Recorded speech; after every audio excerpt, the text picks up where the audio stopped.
আজকে হিন্দু সংহতির আহ্বানে আয়োজিত এই সভার সভাপতি মহাশয়, মঞ্চ উপবিষ্ট হিন্দু সংহতির সহসভাপতি উপানন্দ ব্রহ্মচারী মহাশয়, সংহতির সম্পাদক শ্রী চিত্তরঞ্জন দে মহাশয়, ব্রহ্মচারিণী স্মৃতি দেবী, বনগা এলাকায় যারা হিন্দু সংহতির কাজকে দ্রুত এগিয়ে নিয়ে যাচ্ছেন, আমার সেই সহকর্মী ভাই অজিত অধিকারী, দিব্যেন্দু অধিকারী, নিশীথ ঘোষ এবং বনগাঁ মহকুমার সমবেত নাগরিকবৃন্দ, মা ভাইয়েরা, হিন্দু সংগঠন মাত্র 3 বছর হল তার যাত্রা শুরু করেছে। এটি একটি একেবারেই নতুন সংগঠন। আমাদের পিছনে কোনো দীর্ঘ সংগঠনের ইতিহাস নেই। আমরা আজকে যে রাস্তায় নেমেছি, সম্ভবত এটা একটা ঐতিহাসিক প্রয়োজনে। আগামী দিনের ইতিহাসে নির্ধারণ করবে যে ইতিহাসে বাঙালির নাম, বাঙালি হিন্দুর নাম কিভাবে থাকবে। কোন এক সময় গ্রিসের সভ্যতা ছিল, রোমের সভ্যতা ছিল, মিশরের সভ্যতা ছিল। যে সভ্যতা বিশ্বকে দিয়েছিল অনেক উচ্চ দর্শন, যে সভ্যতা বিশ্বকে দিয়েছিল অনেক জ্ঞান বিজ্ঞানের সম্পদ, যে সভ্যতা বিশ্বকে দিয়েছিল সেই সপ্তম আশ্চর্যের এক আশ্চর্য মিশরের পিরামিড কিংবা মমি, যা 5000 বছর পরেও সেই মৃতদেহকে সংরক্ষণ করে রাখা যায়, এমন কেমিস্ট্রির উন্নতি। যে জাতি এত বিশাল পিরামিড তৈরি করেছিল আজ থেকে 5000 বছর আগে, যে জাতি জ্ঞান বিজ্ঞানে এত উন্নতি করেছিল, সেই মিশরীয় জাতি, মিশরীয় সভ্যতা আজকে কোথায়? সেই মিশরীয় জাতি লুপ্ত হয়ে গেছে কেন? আজকে ছাত্ররা ভূগোলের মানচিত্র খুললে পরে তারা মিশর নামে কোনো দেশকে দেখতে পাবে না। যদি কোনো জ্ঞানী ব্যক্তি বলে দেয় খোকানে এদিকে এইখানটায় মিশর ছিল, সেখানে লেখা আছে ইজিপ্ট, এখন লেখা আছে মিশর, দেশের নামটা অবলুপ্ত হয়ে গেছে, লুপ্ত হয়ে গেছে। কেন ভাই? যারা এক সময় জ্ঞান বিজ্ঞানে এত উন্নতি করেছিল, আজকে সেই জাতিটাই লুপ্ত হয়ে গেল কি করে? আপনারা অনেকে টাটাদের, সবাই টাটার নাম জানেন। টাটা তো এদেশে এত জনপ্রিয় যে সবাই বাই বাই টাটা করে। কেন টাটা করে? না আগেকার দিনে এত গাড়ি ঘোড়া ছিল না, যখন কম গাড়ি ছিল, মোটর গাড়ি, বাস, লরি কম ছিল, তখন শুধু টাটারাই গাড়ি তৈরি করতো। সেই জন্য মনে করুন যে বাড়িতে লোক এসেছে, কি আত্মীয় এসেছে, এবার আত্মীয় চলে যাচ্ছে, তো চলে দিয়ে যাচ্ছে, এবার গাড়িটা চলে যাচ্ছে। ছোট ছোট বাচ্চারা মানে রাস্তায় বিদায় জানাতে এসেছে, বাড়ির বড়রা ছোটরা, তো বাচ্চারা রয়েছে, বড়রা হয়তো নমস্কার করছে, হাত নাড়ছে, আর বাচ্চারা কি বলছে? টাটা টাটা টাটা টাটা, মানে কি টাটার গাড়ি। ওই যে গাড়ির পিছনে বড় বড় লেগেছে টাটা। তাই যে টাটা আমাদের কাছে এত সহজ নাম হয়ে গিয়েছে, আপনারা কি জানেন যে টাটারা হিন্দু না মুসলমান না খ্রিস্টান না বৌদ্ধ? অনেক জ্ঞানী কবি শিক্ষিত ব্যক্তিও জানেন না যে টাটাদের ধর্ম কি। আর সবাই তো ধরে নিয়েছে টাটার বোধহয় হোটেল দেশের লোক, কিন্তু না, টাটাদের ধর্ম হিন্দুও নয়, মুসলমানও নয়। টাটারা হচ্ছেন একটি সম্পূর্ণ অন্য ধর্মের লোক। তাদের ধর্মের নাম হচ্ছে পার্সি ধর্ম। তারা অগ্নি উপাসক। আমাদের সঙ্গে তাদের মিল আছে, কিন্তু অনেক অমিলও আছে। এবং তারা ভারতের লোক ছিলেন না। মাত্র 1200 বছর আগেও তাদের দেশকে একটা অত্যন্ত উন্নত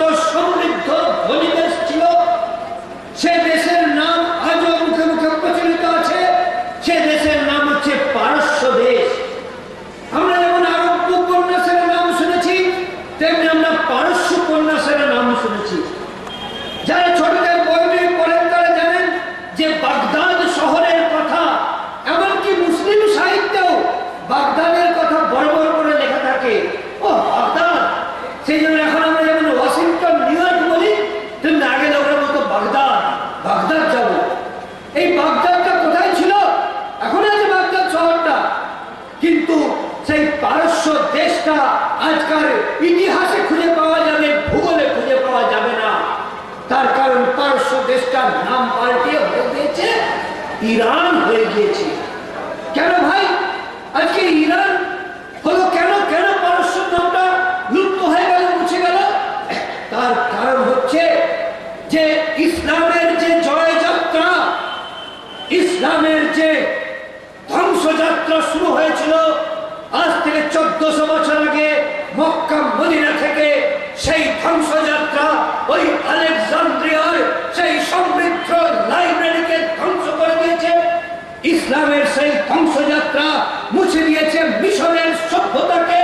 ইসলামের সেই ধ্বংসযাত্রা মুছে দিয়েছে পিরামিড, মমি, স্ফিংস তৈরির সেই উন্নত বৈজ্ঞানিক সম্পদকে। ইসলামের ধ্বংসযাত্রা অবলুপ্ত করে দিয়েছে সেই পারস্য সভ্যতাকে, পারস্য নামক দেশটাকে। আর তার ফলে সেই পারস্য দেশের, পারস্য জাতির, পারসি ধর্মের যে লোকরা তাদের নিজের দেশে ছিল, জ্ঞান বিজ্ঞানের, ব্যবসা বাণিজ্যের উন্নতি করছিল, তারা ওখানে হয় মারা গিয়েছে অথবা তারা ধর্মান্তরিত হয়ে গিয়েছে। আর যারা তাদের ধর্মটাকে বাঁচিয়েও প্রাণটাকে বাঁচাতে চেয়েছিল, তারা এসে আমাদের ভারতবর্ষে আশ্রয় নিয়েছে। তারা ছিল পারসি শরণার্থী, পারসি রিফিউজি। সেই পারসি রিফিউজিদেরই বংশধর হচ্ছেন টাটা, ইরানি, দুরানি। এরা আমাদের স্টেটসম্যান পত্রিকার এডিটর সিআর ইরানি। এরা হচ্ছেন সেই পারসি ধর্ম, পারসি জাতি, যারা আমাদের দেশে আশ্রয় নিয়েছিল রিফিউজি হয়ে। ইসলামের অত্যাচারে যাদেরকে নিজের দেশ ছাড়তে হয়েছিল, নিজের দেশ পরদেশ হয়ে গিয়েছিল, যারা গৃহহীন হয়ে গিয়েছিল, সেই পার্সিরা আমাদের দেশে আশ্রয় নিয়েছিল। আর আজকে তারা আমাদের দেশের মধ্যে মিলেমিশে গেছে, কিন্তু তারা তাদের পৃথক ধর্ম এখনো পর্যন্ত পালন করছে। পার্সিরা দুর্গা পূজা করে না, কালী পূজা করে না, গোবিন্দের নাম সংকীর্তন করে না, তারা তাদের অগ্নি পূজা করে। কিন্তু তার জন্য এই পার্সিদেরকে এ দেশে কোনো অত্যাচার বা নিপীড়নের শিকার হতে হয়নি। কিন্তু বন্ধু, আপনাদের অনেকে সৌদি আরবে কাজ করে, আত্মীয় স্বজন, অনেক ছেলেরা দুবাই, ব্রুনাই, বাহরাইনে চাকরি করে, কুয়েতে চাকরি করে।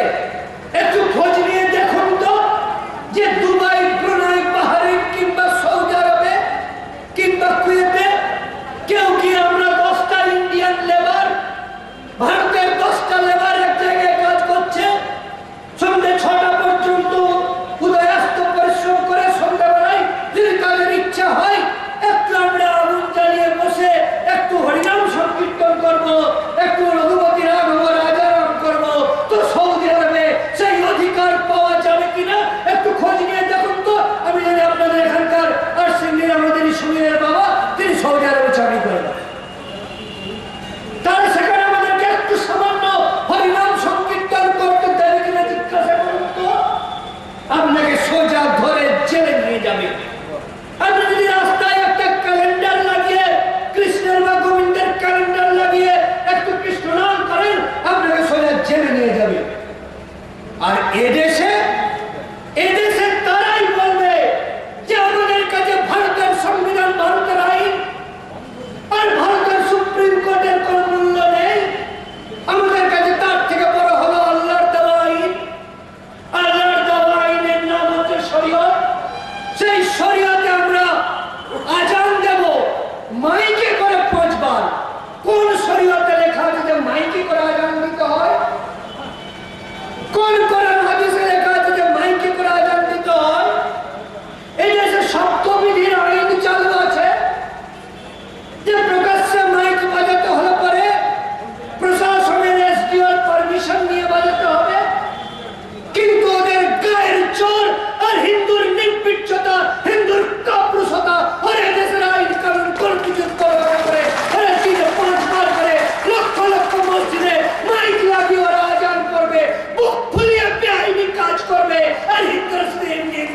করবে।